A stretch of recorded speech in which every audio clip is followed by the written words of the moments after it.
The Property Bulletin by London Property, the home of superprime.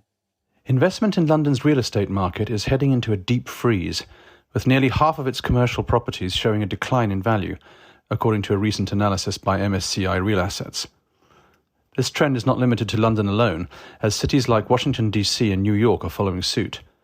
The study, conducted by MSCI Real Assets, examined the average price drops of assets in various global cities and assessed how long they are typically held, shedding light on the impact of loss aversion on market liquidity. London emerged as the most affected city worldwide, with over 50% of its properties experiencing a decline in value. As reported by Tom Leahy, the head of research at MSCI, Hong Kong closely trailed behind London in this regard. In major US cities, Washington, D.C. had the highest proportion of assets potentially incurring losses, with 30% in the red, followed by New York and San Francisco. Conversely, Boston and Los Angeles appeared to be in a more favorable position, according to the analysis. The revelation that assets are now worth less than their initial purchase prices carries significant implications for the market, noted Leahy. Studies conducted by behavioral psychologists consistently find that humans are inherently averse to losses. In the context of commercial real estate, this translates to owners being more inclined to sell their profitable assets while holding on to underperforming ones, reluctant to acknowledge losses on their previous investments, even when further depreciation is expected. This aversion to recognizing losses is contributing to a global freeze in investment markets, according to Leahy's analysis. Regions with the highest percentage of assets likely to incur losses are witnessing the most significant declines in market liquidity.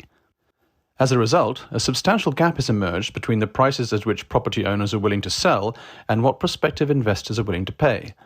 Owners often anchor their sales prices to the initial purchase price of the asset. Notably, the most significant disparity between buyers and sellers is observed in San Francisco, with a nearly 40% gap, while London exhibits a roughly 20% gap. Leahy cautioned that investors should take into account the persistence of the loss aversion trend, which could continue to limit market liquidity in the foreseeable future. Electric vehicle, EV charging points, have now become one of the top 10 must-have features for homebuyers, sparking curiosity about whether they add tangible value to a property. Estate agents are singing the praises of having an electric car charger on your driveway.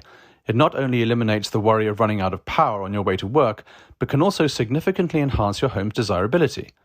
Despite Rishi Sunak's decision to delay the ban on new diesel and petrol vehicles until 2035, estate agents assert that a home charger is a highly sought-after amenity among buyers. Moreover, they predict that the allure of green features in homes will only grow in the future. This shift in perception is evident in agent Jackson Stop's recent inclusion of EV charging points in their list of top 10 must-haves for the first time this summer.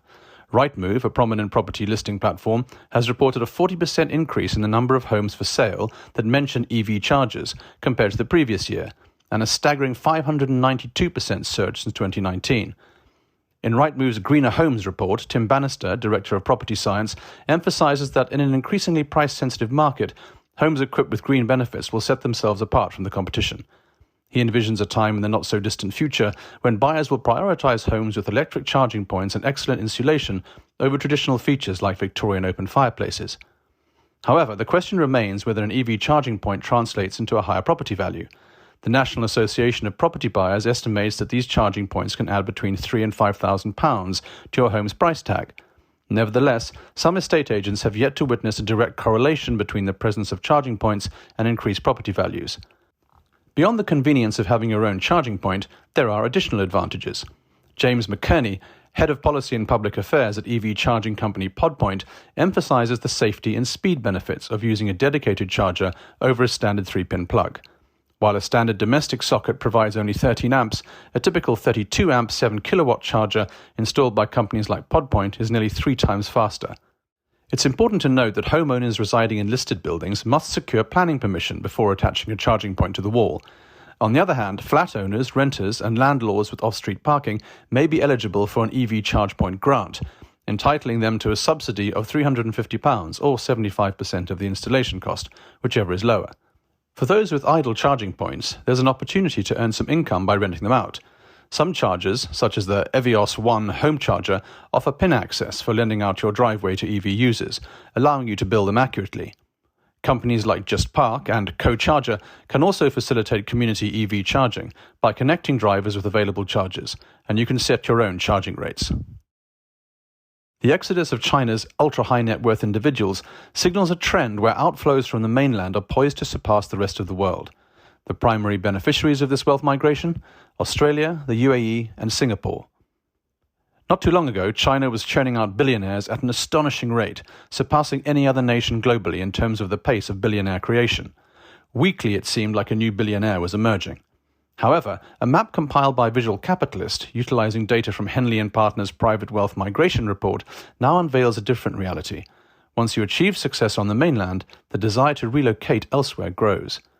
This year, approximately 13,500 high net worth individuals, those possessing over $1 million, are anticipated to depart China, more than double the number for the second-ranked India, expected to lose around 6,500 individuals.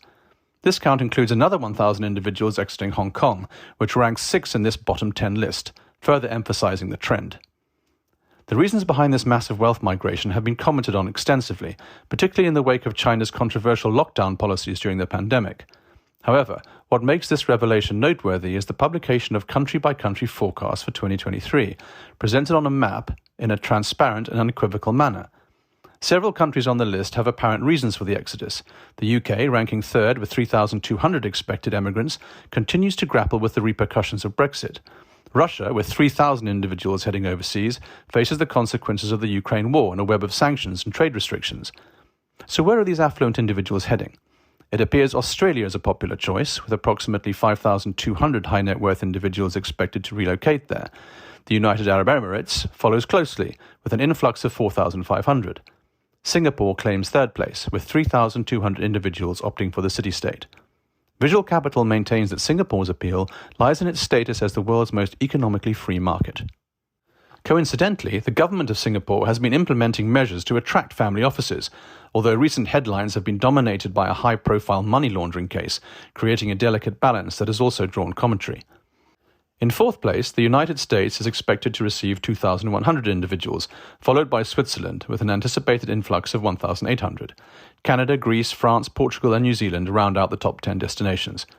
Greece stands out as somewhat of an outlier due to its historical economic challenges. However, Visual Capital suggests that Greece's Golden Visa scheme, which requires a relatively modest €250,000 real estate investment in exchange for a coveted EU passport, might be an enticing factor. In any case, the world's millionaires and billionaires are once again on the move. Henley & Partners anticipates a substantial increase, with 122,000 high net worth individuals relocating to new countries in 2023 and 128,000 in 2024. This marks a robust recovery from the lows of 12,000 in 2020 and 25,000 during the pandemic. As platforms like Airbnb continue to reshape the landscape of property rental, new opportunities emerge for homeowners to generate additional income by renting out various spaces. While renting out spare rooms or entire homes has become commonplace, a novel avenue gaining attention is renting out garden buildings on Airbnb. However, this trend raises important legal and regulatory questions. Russell Atkinson, CEO of Crane Garden Buildings, emphasizes the importance of understanding the legal implications before proceeding with renting garden buildings. He advises homeowners to exercise due diligence when assessing the intended use of their garden structures, especially when considering extended residential use. There are garden buildings available in the UK market that comply with building regulations and have legal recognition as suitable accommodations. However, it is equally vital to recognise the existence of structures that do not meet these standards, as failing to distinguish between the two can lead to significant legal complications. So, is it illegal to rent out your garden retreat on Airbnb? According to Stefan Holehner, manager at Your Airhost and an Airbnb property management expert, homeowners are not breaking the law by listing their garden buildings as accommodations, as long as they follow legal requirements set by their local council, which can typically be found on the council's website. It's essential for homeowners to ensure they have correct permissions in place before allowing guests to stay in their converted garden buildings. Meeting specific building regulations is crucial when considering the use of a garden building for accommodation, as highlighted by Russell Atkinson. Garden buildings initially designated for office or recreational purposes usually do not fall under these regulations and do not typically require building permissions. However, if a garden building transitions into a permanent residence, it must adhere to a distinct set of regulations and standards, covering aspects such as the foundation, insulation, and sanitation facilities. Renting out garden buildings without meeting these building regulations may lead to legal consequences and potentially costly remediation. Building regulations ensure that the quality and safety of a building structure are suitable for accommodating people overnight. Planning regulations cover various aspects, including foundations and floor construction, insulation, double glazing, electricity and drainage. To classify a garden building as self-contained accommodation, homeowners may need to apply for a rental license through an online property licensing service provided by their local authority. What are the penalties for illegally renting out a garden building? Holehner warns that homeowners who do not have the correct permissions for converting their garden buildings into accommodations may face actions taken by their local authorities. Depending on the local council, the process can vary, but typically homeowners found breaking planning permission rules receive an official enforcement notice outlining necessary corrective actions. Failing to make the required changes within 21 days of receiving the notice could lead to legal proceedings or fines without a predefined limit. For homeowners considering renting out their garden buildings while still repaying their mortgages, Anton Osborne, director at independent solicitors Taylor Rose, explains that most owner-occupier mortgages do not permit Airbnb short-term lets. These mortgages are specific in their property usage terms. In such cases, mortgage lenders can request borrowers to rectify any breach of mortgage conditions. Failing to do so may result in repossession, with legal or administrative costs incurred by the lender added to the mortgage. While some homeowners bypass legal issues related to Airbnb rentals, many local authorities lack the resources to review all Airbnb listings for compliance with planning permissions, and mortgage lenders rarely take action against borrowers as long as they continue making repayments. Marking the one-year anniversary of the noteworthy mini-budget unveiled by Liz Truss in September 22, it's an opportune moment to examine the transformative effects it's had on the UK housing market.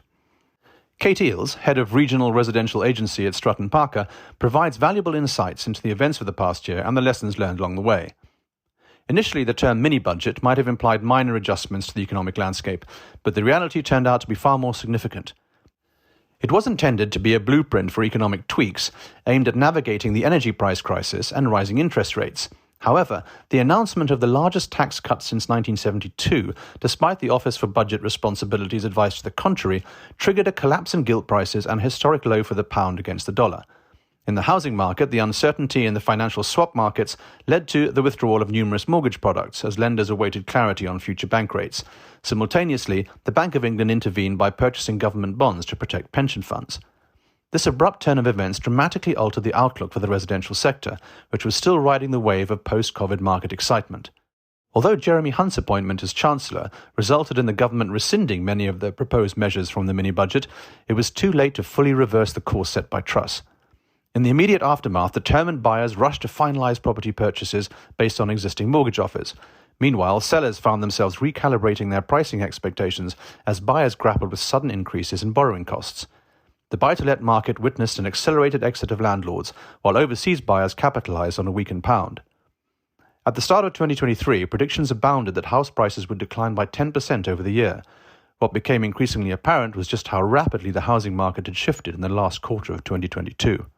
Year-on-year growth plummeted from over 10% to 4.8%, marking the first quarter of house price declines since the onset of the COVID pandemic in 2020.